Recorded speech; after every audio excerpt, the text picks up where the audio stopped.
नमस्कार दोस्तों, मैं आपके समक्ष फिर से प्रस्तुत हूँ एक नई कहानी लेकर। परंतु आज की कहानी एक ऐसी कहानी है जो किसी के अनुभव हैं। जी हाँ, वरिष्ठ साहित्यकार श्री मुकेश नौटियाल जी की स्वरचित रचना लेकर मैं आपके समक्ष प्रस्तुत हूँ। उनकी एक पुस्तक है चमकता रहेगा सवेले खाम। उसी की कहानी है एक दोस्त बहादुर। उस कहानी को जब मैंने पढ़ा तो कहीं ना कहीं वो कहानी मेरे अंतर्मन को छू गई। इसीलिए मैंने उनकी इस कहानी का चुनाव किया। उनकी इस रचना में उस दोस्त बहादुर के भाव, उसकी परिस्थितियाँ मुकेश जी ने इतनी आत्मीयता से रची हैं कि उसको पढ़कर ऐसा लगता है कि सच में कहीं ना कहीं ये दोस्त बहादुर हमने भी देखा होगा, हम भी से मिले होंगे।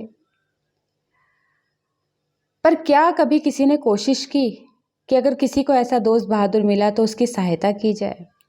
जी हाँ दोस्तों, मन को झकझोरने वाली कहानी है ये। मैं श्री मुकेश नौटियाल जी का हृदय से आभार प्रकट करती हूँ कि उन्होंने अपनी ये पुस्तक मुझे भेंट की और मुझे सौभाग्य प्राप्त हुआ उनकी पुस्तकें पढ़ने का, उनको जानने का। पहाड़ की पीड़ा को जाना उनकी पुस्तकें पढ़ के मैंने, स्त्री मन की व्यथा को जाना। आज मैंने सबसे प्रथम कहानी का चुनाव किया है, दोस्त बहादुर। आशा है ये कहानी आपको पसंद आएगी और आप लोग भी उनकी ये पुस्तक अवश्य पढ़ेंगे।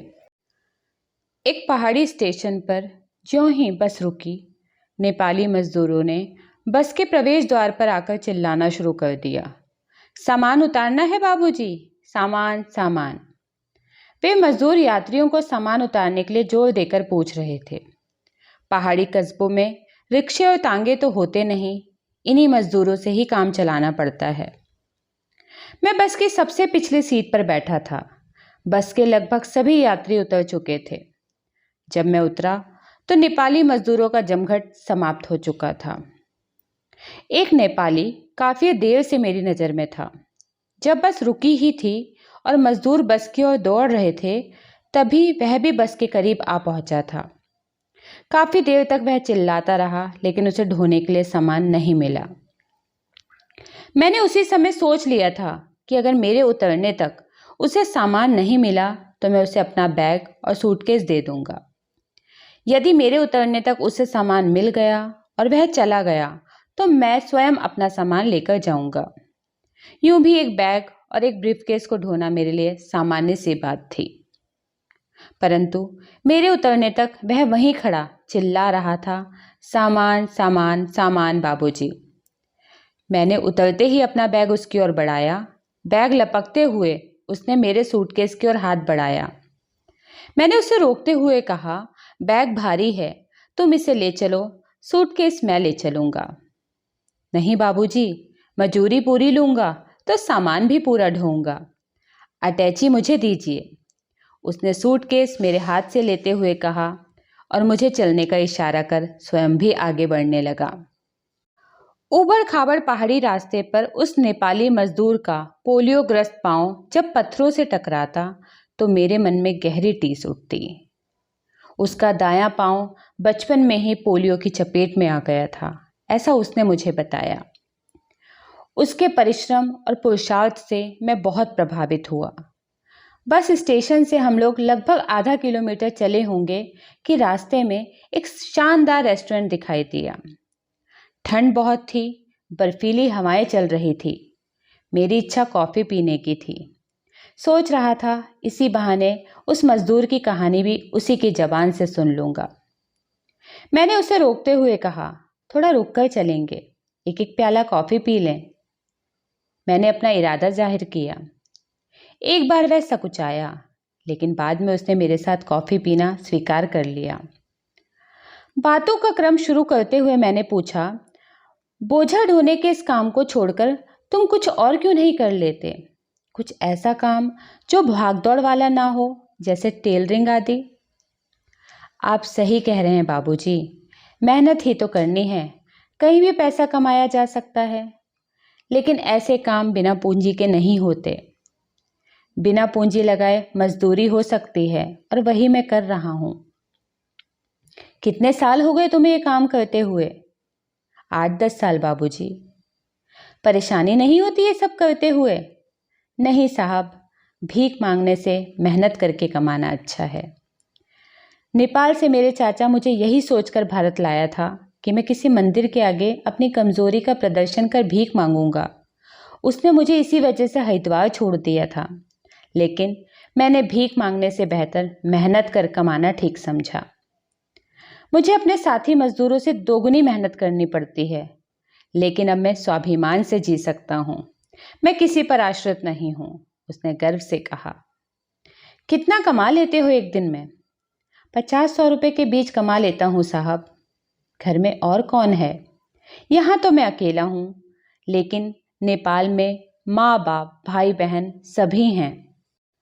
घर कितने दिन में जाते हो? जब से यहाँ आया तब से नहीं गया बाबूजी। यानी 8-10 साल से तुम नेपाल नहीं गए? नहीं। क्यों? किसके लिए जाऊं वहाँ? घर वालों ने तो मुझे भीख मांगने यहाँ भेजा था, फिर उन्होंने मेरी सुध नहीं ली। वे मुझे बोझ समझते हैं। आज भी उन्हें यही लगता होगा कि मैं यहाँ भीख मांगकर पेट भर रहा हूँ। उसने उदास होकर कहा। तुम बहुत स्वाभिमानी हो दोस्त। तुम जैसे खुददार आज की दुनिया में विरले ही होते हैं। आज से तुम मेरे दोस्त हुए, मैंने उसका कंधा थपथपाते हुए कहा। उसने हंसते हुए मेरा हाथ थाम लिया और बोला, आपने तो मुझे दोस्त बना डाला, वरना ऐसे लोग भी हैं कि मुझे सामान ही नहीं ढोने के लिए देते। उन्हें लगता है कि मैं सामान सहित कहीं गिर पड़ूंगा। लोगों का सोचना गलत है। तुम जैसे बहादुरों को कठिन से कठिन परिस्थितियां भी नहीं डिगा सकती।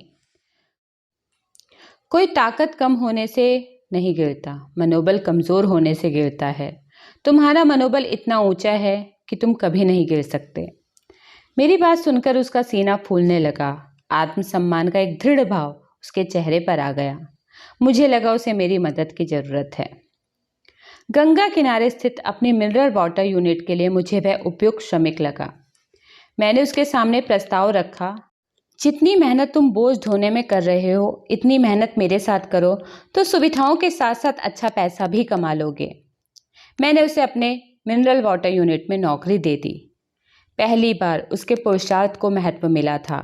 इससे उसके अंदर दोगुना आत्मविश्वास पैदा हो गया। जल्दी ही उसने पूरी यूनिट में अपनी धाक जमा ली। अच्छा वेतन मिलने से उसका जीवन स्तर भी ऊपर उठ गया और एक दिन उसने अपने ही प्रयासों से अपने लिए एक सुंदर सी लड़की देखकर शादी भी कर ली। आज दीप बहादुर मेरी मिनरल वाटर यूनिट का एक प्रतिष्ठित कर्मचारी है। अपनी पत्नी और बच्चे के साथ वह शानदार घर में रहता है। जिन लोगों ने उसे कभी भीख मांगने के लिए मंदिरों के अहाते में छोड़ दिया था, वही आज उससे मदद मांगने आते हैं। मैं मिनरल वाटर यूनिट का मैनेजर हूँ। वहाँ के कर्मचारियों के लिए मैं मैनेजर ही हूँ, लेकिन दीप बहादुर के लिए मैं दोस्त हूँ। वह मेरा सबसे करीबी दोस्त है और इसलिए मैंने उसका नाम बदलकर दीप बहादुर से दोस्त बहादुर कर दिया है। अपने दोस्त बहादुर जैसे लोगों को देखकर लगता है कि मेहनत और दृढ़ इच्छा शक्ति से कोई भी लक्ष्य हासिल किया जा सकता है। अब मैं जब कभी मुस्टंडों को भीख मांगते देखता हूँ तो मेरा मन गुस्से से भर उठता है। मैं सोचता हूँ कि जब दोस्त बहादुर बोझ ढो सकता है तो सरेआम हाथ पसारने वाले भिखारी क्यों नहीं मेहनत करके पेट भर सकते हैं। आशा है दोस्तों आपको ये कहानी अवश्य पसंद आई होगी। आगे भी इसी प्रकार की कहानियाँ लेकर मैं आपके समक्ष उपस्थित होती रहूँगी। तब तक के लिए बहुत बहुत धन्यवाद।